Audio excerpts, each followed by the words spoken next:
इस वीडियो में डेमोक्रेसी पे एक चर्चा करते हैं। डेमोक्रेसी इन जनरल सबको पता भी होना चाहिए।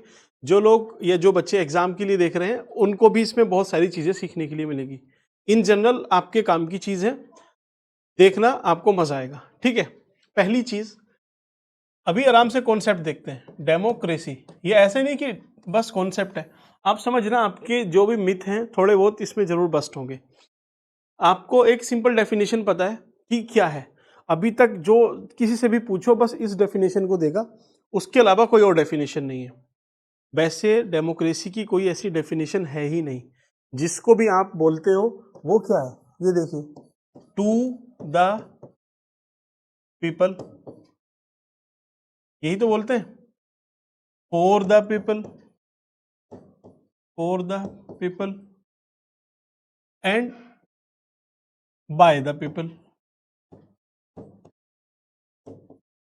जिसने भी पढ़ी है एनसीईआरटी में पढ़ी है, हर जगह यही पढ़ी होगी। इसके अलग कुछ पहली चीज तो है ही नहीं, और ये भी एक तरह से फेक ही है। फिर भी चलिए पहले इसी को थोड़ा सा समझाते हैं क्या है टू द पीपल। अब इसमें क्या है ना, ये टू गलत है, ये है टू द पीपल। मतलब ये लोगों के लिए इतनी ज्यादा हो चुकी है कि इससे लोगों का ही नुकसान हो रहा है। जैसे पॉपुलिस्ट पॉलिसी, पॉपुलिस्ट पॉलिसी कोई अच्छा रिफॉर्म कभी भी सरकारें लेके ही नहीं आएंगी। क्यों? क्योंकि उन्हें वोट चाहिए। डेमोक्रेसी में वोट कैसे आएगा? जब पॉपुलिस्ट पॉलिसी आएंगी। अभी रेवड़ी कल्चर की कितनी बात चलती है, इसका एग्जाम्पल है रेवड़ी कल्चर है। रेवड़ी कल्चर आप देखो, सब्सिडी कितनी सब्सिडी दी जाती है, मुफ्त की चीजें दी जाती हैं, कहीं फ्रिज, कहीं कूलर, कहीं एसी, कुछ भी बांट दिया जाता है। तो ये क्या है, टू द पीपल, क्योंकि ये टू द पीपल था, लोगों के लिए था, इसी वजह से ये इतना खराब हो चुका है। अब अगला आता है, आपको लग रहा होगा कि क्या बात है, ये उल्टी उल्टी नहीं है। अभी आप समझो, फॉर द पीपल, ये फॉर नहीं है, ये फार द पीपल है। ये लोगों को दूर करती है। डेमोक्रेसी में किसी को वोट चाहिए, वोट जब भी आप मांगने जाओगे तो कुछ सेगमेंट होगा जो आपको सपोर्ट करेगा, कुछ होगा जो अलग करेगा, मतलब आपको सपोर्ट नहीं करेगा। तो एक तरह से डिवीजन हुआ। अब जो पॉलिटिकल पार्टीज है वो उस डिवीजन को और ज्यादा बढ़ा देंगी, चाहे वो कास्ट की लाइन पे हो, क्रीड की लाइन पे हो, जेंडर की लाइन पे हो, रिलीजन के किसी भी लाइन पे हो सकता है। तो ये लोगों को दूर ले जाती हैं। फार द पीपल, फोर नहीं है, फोर नहीं है, फार द पीपल, ये फार द पीपल है। आप देखो, राइट्स होते हैं, ठीक, कास्ट बेस्ड पार्टीज बनती हैं, पॉलिटिक्स चलती है। तो ये लोगों को अलग ही तो कर रही है, जोड़ थोड़ी रही है। वरना 70 साल तो हमें अभी हो चुके हैं। जो भी कुरीतियां थी, कितनी कुरीतियां यहां से खत्म हुई, कुछ नहीं हो पाया, और मुझे लगता है कि बढ़ गई। तो फॉर द पीपल की भी आपने हकीकत समझी। अब है बाय द पीपल, तो ये बाय नहीं है, बाय है, लेकिन कौन सा वाला है, बाय, बी यू बाय, पैसे वाला। लोग खरीद लिए जाते हैं इसमें। आप देखो, कोई पहली चीज तो लोगों को पैसा दिया जाएगा, वोट खरीद लेंगे। चलिए, उन्होंने कोई कैंडिडेट सेलेक्ट करके भेजा, उस कैंडिडेट को खरीद लेंगे। कैंडिडेट का एक ग्रुप बना तो पूरे ग्रुप को खरीद लेंगे, है ना? यही तो है wholesale trading, retail trading, individual trading, horse trading, यही चलता है। तो बाय द पीपल। तो अभी इसमें भी आपको समझ में आया, एग्जाम्पल देने की जरूरत नहीं है। अलग अलग स्टेट में हम इन कलाकारों की कलाकारी देख चुके हैं। ठीक है, तो ये एक्चुअल में लोगों को बाय करने के लिए, बाय द पीपल। तो टू द पीपल ज्यादा लोगों के लिए, फॉर द पीपल बांटने के लिए, और बाय द पीपल। तो जिन्होंने भी एनसीईआरटी में पढ़ी है, जो बच्चे जो भी देख रहे हैं, आपको समझ में आ गया होगा कि ये डेफिनेशन आपने पढ़ी थी, एक्चुअल में यही है, प्रेजेंट डे पे यही है। अब इंडिया का देखते हैं। अब अच्छी अच्छी बातें करते हैं, थोड़ा सा ज्यादा ज्यादा ही खराब हो गया। ठीक है, थोड़ा हिस्ट्री देखते हैं। हमारे यहाँ डेमोक्रेसी ऐसा नहीं है कि आज से है। हम मदर ऑफ डेमोक्रेसी कहलाते हैं। क्यों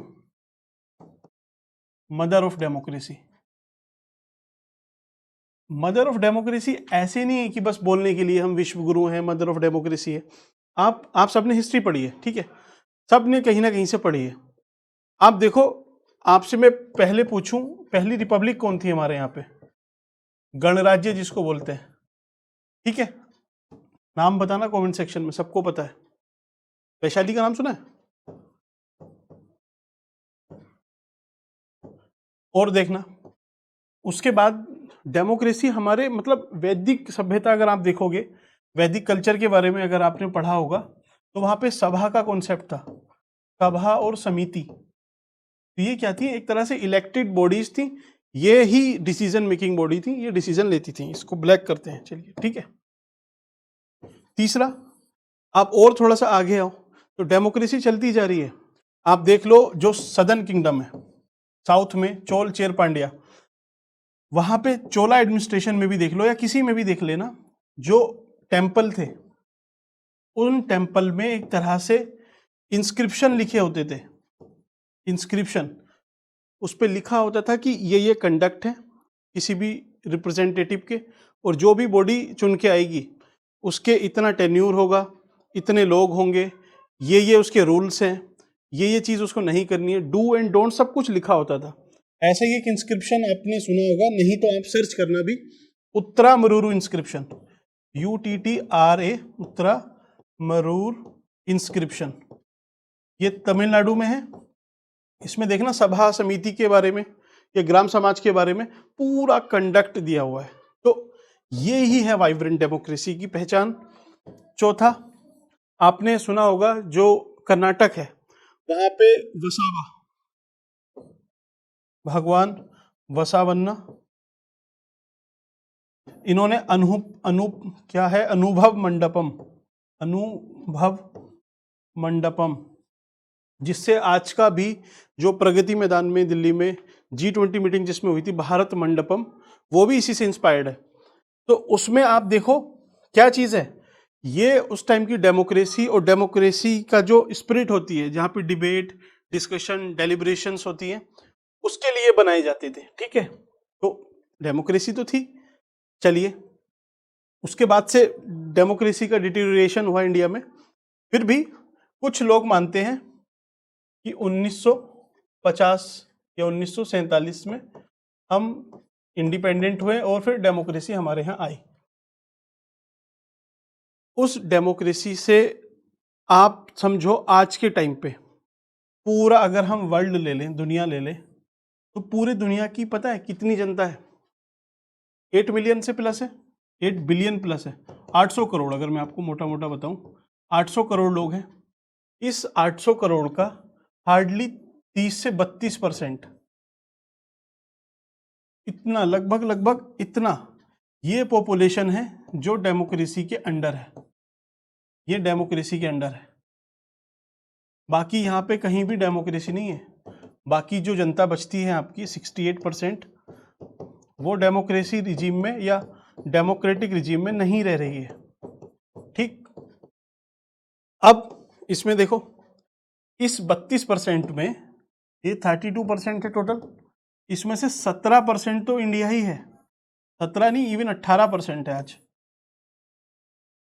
18% इंडिया का शेयर है, 18% इंडिया की जनता है जो डेमोक्रेसी में रह रही है। तो हम कितनी बड़ी डेमोक्रेसी है और कितनी एंशिएंट डेमोक्रेसी है, ये हमें किसी से सीखना नहीं है। दूसरी चीज, अब थोड़ी सी इसकी जो खामियां आई हैं उसको देखते हैं।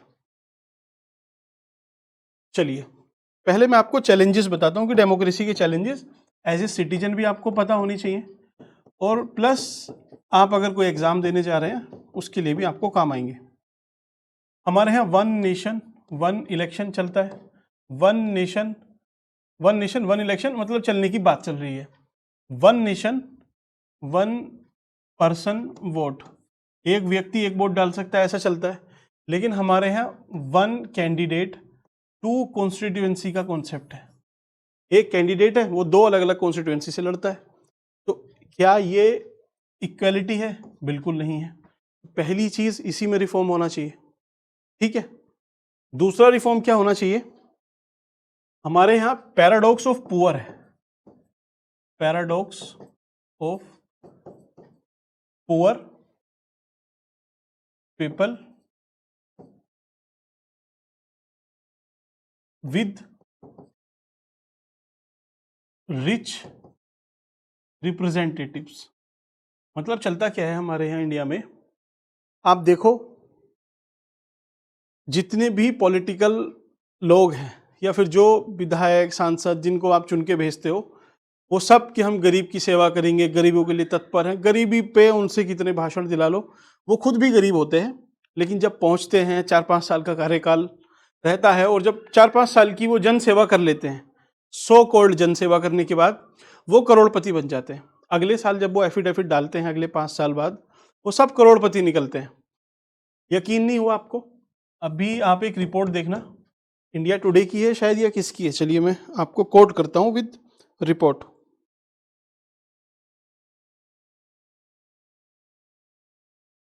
द बायर का है, इसमें देखिए इन्होंने क्या बोला है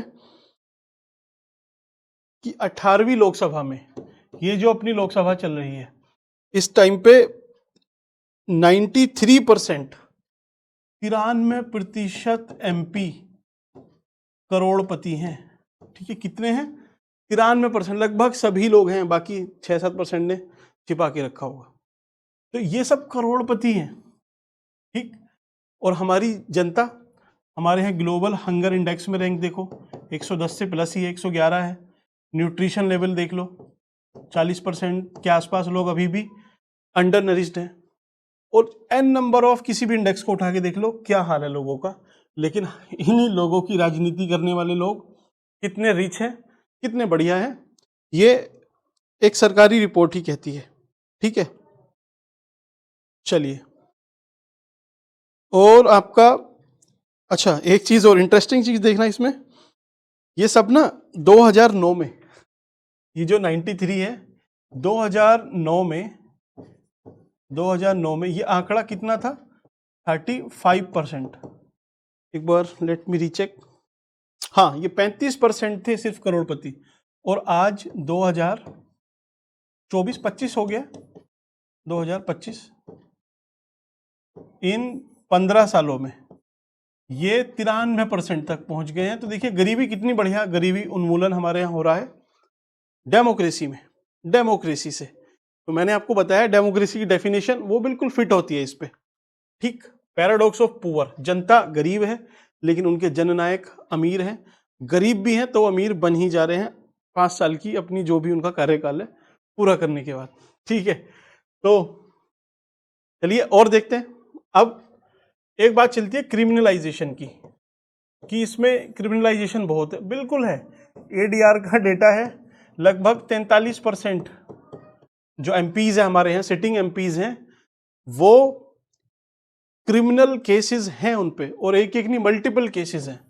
ठीक है, कितने? 43%, मोटा मोटा लगा लो आधे एमपी या फिर जो पॉलिसी बना रहे हैं, तो वो लोग वो हैं जिन पे खुद से ही मुकदमे चल रहे हैं। अब वो कोई ऐसा कानून बनाएंगे,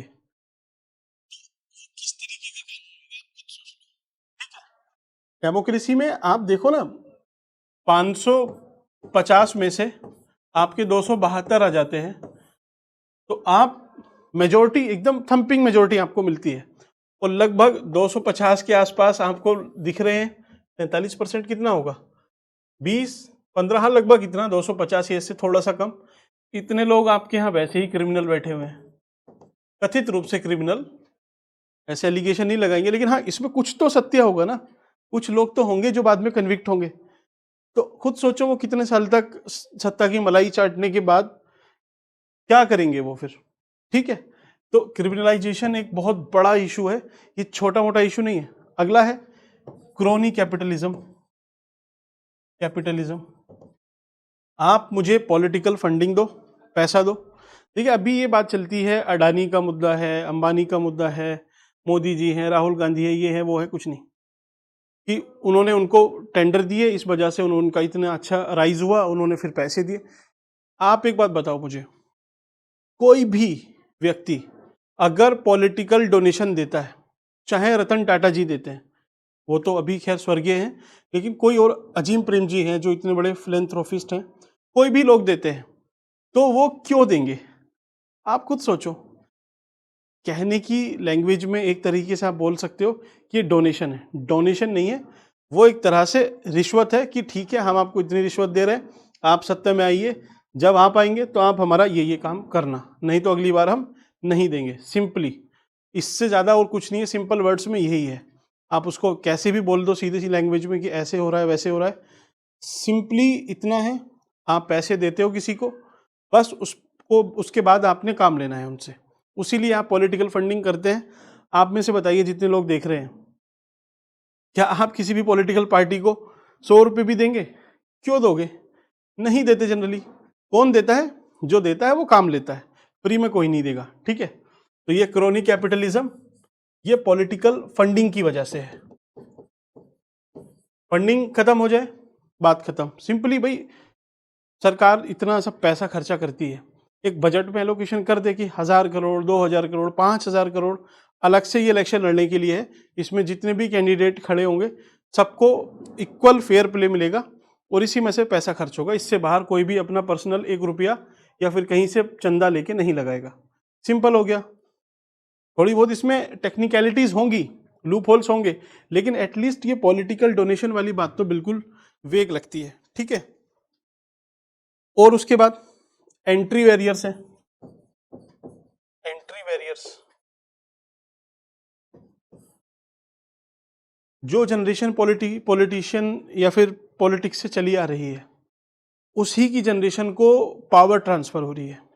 आपको या हमें या फिर किसी भी और जनरल व्यक्ति को जो एकदम अभी अभी पढ़ा लिखा है, होशियार है, सब कुछ वो कर सकता है, लेकिन उसके लिए इतना बड़ा बैरियर है कि वो जा ही नहीं सकता पॉलिटिक्स में। एमएलए छोड़ो, वो ग्राम प्रधान नहीं बन सकता है आज के टाइम पे, इतने बुरी हालत है। क्यों? क्योंकि पहले से ही सब चीज़ें फिक्स चली आ रही हैं। एंट्री बैरियर्स, पहली जनरेशन वो अपने बच्चों को, फिर और बच्चों को, और धीरे धीरे रिश्तेदारों को, उन्हीं सबको फैला रही है। नए लोगों की एंट्री इसमें नहीं है। आप देखना, चाहे कोई भी हो, आपके रिलेटिव भी होंगे पॉलिटिक्स में, देखना वो वही हैं जिनके बाप दादा उसमें चले आ रहे हैं। नया कोई पहुंच पाए बहुत डिफिकल्ट है। ठीक है, और उसके बाद मीडिया। मीडिया का देखिए क्या है, मीडिया आपको खबर दिखाएगा, तो क्या खबर के पैसे मिलेंगे? खबर के पैसे नहीं मिलते। खबर जिसको दिखा रहे हो वो कितने लोग हैं, उन लोगों को जब आप खबर के साथ ऐड चिपकाते हो उसके पैसे हैं। ठीक है, तो वो ऐड कौन दे रहा है आपको?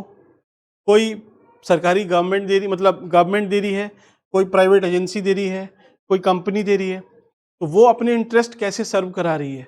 तो आपका एक तरह से जो पॉलिटिकल व्यू है, तो क्या उसको इन्फ्लुएंस नहीं किया जा सकता?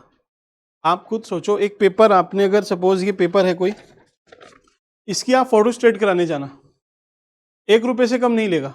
ठीक है, ऐसे ऐसे आप 50 पेपर की अगर फोटो स्टेट कराओगे तो 50 रुपये हो जाएंगे। और एक न्यूज़पेपर ना, इसके साइज से कम से कम 5 गुना बड़ा होता है। ठीक है, एक न्यूज़पेपर में लगभग 20 पेज आते हैं। ठीक है, 20 × 5 लगभग 100 पेज बन रहे हैं आपके। अगर उन 100 की आप फोटो स्टेट भी कराओगे, कलर नहीं, सिंपल ब्लैक एंड व्हाइट, तो आपसे कम से कम 100 रुपये लेगा, डिस्काउंट करके आपसे 80 ले लेगा, चलो।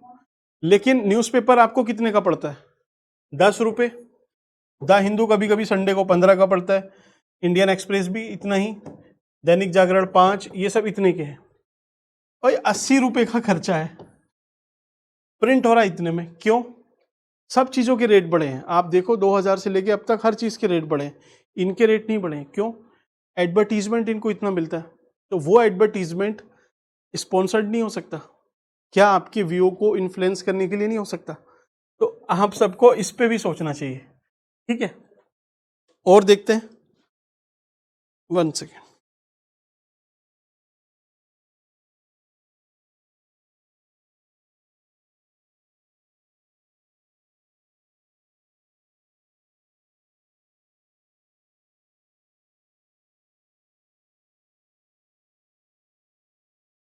पार्लियामेंट अब अच्छा हो भी जाती है तो फिर पार्लियामेंट की वर्किंग के ऊपर, वो तो खैर अलग ही मुद्दा है, कितने सांसद कितने दिन बैठते हैं।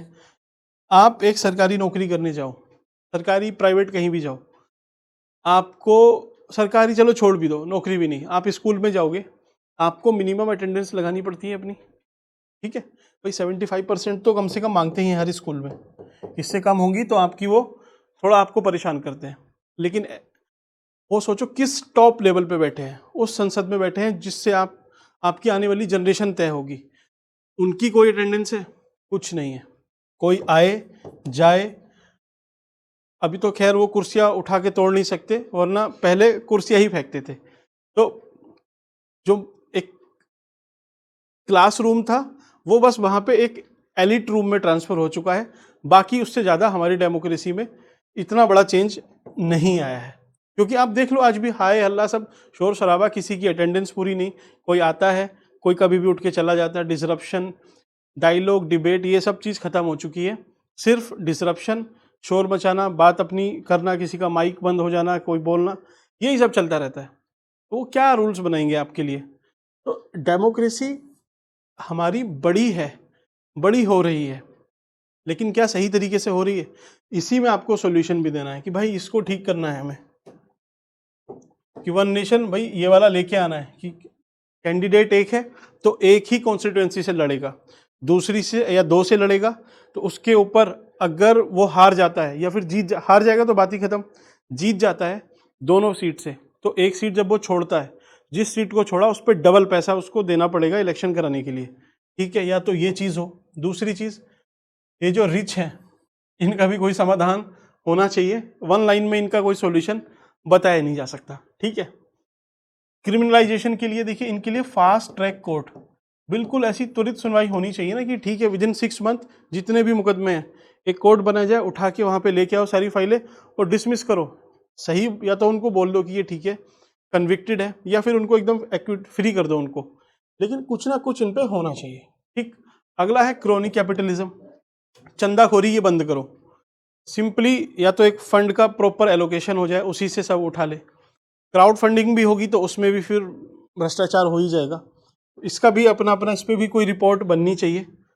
एंट्री बैरियर, एंट्री बैरियर के लिए तो देखिए जो लोग बनाने वाले हैं कानून कि हाँ बाकी जो नीचे से एक गरीब का बच्चा भी आके चुनाव लड़ सके, वो कभी बनाएंगे ही नहीं और चाहेंगे भी नहीं कि कोई आए, क्योंकि जिनका चला आ रहा है काम, जिनका बिजनेस है, धंधा है, काम चला आ रहा है, वो अपने बच्चों को ट्रांसफर करेगा, वो नहीं चाहेगा कि कोई कॉम्पिटिटर आ जाए उसका। तो ये करेंगे नहीं करेंगे वी डोंट नो, लेकिन स्कोप यहाँ पे है। इतने लोग पढ़े लिखे हैं, अच्छे लोग भी हैं, ऐसा नहीं है कि सब कुछ खराब है, लेकिन एटलीस्ट उनको मौका मिलना चाहिए। मीडिया मीडिया की क्या बात करें, सबका सेम ही रोना है, कोई एक वन लाइन में किसी का भी सॉल्यूशन हो नहीं सकता, लेकिन हाँ लोगों को समझ में आ जाएगा तो इनका भी इलाज हो जाएगा, ठीक है? और पार्लियामेंटेरियन, इसका तो किया जा सकता है कि कम से कम भाई आप 50% ही मिनिमम अटेंडेंस रखो, सब लोग आओ, अटेंडेंस लगाओ, भले ही अटेंडेंस लगा के चले जाओ, लेकिन मिनिमम इतना तो करो। उसके बाद ही हम कुछ, जो एक रिच डेमोक्रेसी है, जो विकसित भारत है 2047 विजन है हमारी सरकार का, उसको अगर सच में पूरा करना है तो इन सब चीज़ों में तो रिफॉर्म होने ही है। नहीं होंगे तो नहीं बढ़ पाएगा, कितना ही आप आगे बढ़ा लेना इंडिया को, आगे नहीं जाएगा, क्योंकि इतनी जो जनरल पब्लिक है वो पीछे छूटनी ही छूटनी है। आपको लगेगा कि पर कैपिटा इनकम बढ़ गई, हमारे पार्लियामेंटेरियन सब रिच है, जनता बहुत गरीब है। आप जाके देखो किसी गांव में, वो आज भी इवन राशन उनको नहीं मिले तो उनका, वो भूखे भी रह सकते हैं, मर जाएंगे। तो इतनी ज़्यादा समस्याएं हैं, नौकरी नहीं है किसी के पास। 10 लाख लोग एंटर करते हैं जॉब मार्केट में हर महीने, उसमें से 2 लाख को जॉब मिलती है। 8 लाख लोग पर मंथ बेरोजगार हो रहे हैं। 12 महीने में 12 8 96, 96 लाख, मतलब 1 करोड़ लोग हर साल बेरोजगार हो रहे हैं। तो ऐसे थोड़ी काम चल जाएगा, उसके लिए भाई काम होगा, तभी हम डेमोक्रेसी सही कहलाएंगे, वरना क्या फायदा डेमोक्रेसी का। हमारे तो जो नीति आयोग के सीईओ हैं अमिताभ कांत साहब, उन्होंने बोला भी था कि इंडिया में टू मच ऑफ डेमोक्रेसी है, टू मच ऑफ डेमोक्रेसी। इससे बढ़िया तो तानाशाही आ जाए। जब बेरोजगारी, जो बेरोजगार है जिस पे पैसा नहीं है, उसे क्या मतलब कि कितनी बड़ी डेमोक्रेसी है छोटी डेमोक्रेसी है, उसे पहले अपना पेट भरना है। तो सिंपली भाई चाहे तानाशाही लेके आओ चाइना की तरह, लेकिन सबको कम से कम इतना तो कर दो ना कि बेयर मिनिमम वो जी पाए, उसके बाद आप चाहे हटा दो। लेकिन भाई सिर्फ डेमोक्रेसी से ही काम नहीं होगा। टू मच ऑफ डेमोक्रेसी, ये मैं नहीं बोल रहा हूँ, विद्वान लोग बोल रहे हैं। तो इसके लिए देखिए, मेरे कोई ऐसे पर्सनल व्यू नहीं है, सिंपली आपके भी नहीं होंगे, हम और आप इस लेवल पे नहीं है कि कुछ एक्सपर्ट राय दे पाए पॉलिटिक्स पे, लेकिन एक जनरल समझ जो हमें दिखता है, हम फील करते हैं, महसूस करते हैं, आप सब भी इन चीज़ों से रिलेट कर पाओगे। ये ऐसे नहीं कि मैंने कुछ बाहर से कोई चीज़ें बोली हैं, आप सब भी रिलेट कर पाओगे। ये चीज़ें हैं जो सही होनी चाहिए, और ये सही जब तक नहीं होंगी तब तक कुछ नहीं होगा। आप कल को सेलेक्ट हो जाओगे, कहीं अफसर बन जाओगे, अंडर में इनके ही रहोगे, कितने ही बड़े अफसर बन जाना, इन्हीं के नीचे आना है। जब तक ये साफ नहीं होगा, देखिए जैसे गंगा है ना, ये माँ गंगा है, ठीक, गौमुख से निकलती हैं और बंगाल की खाड़ी में जाके समुद्र से मिल जाती हैं, ठीक है।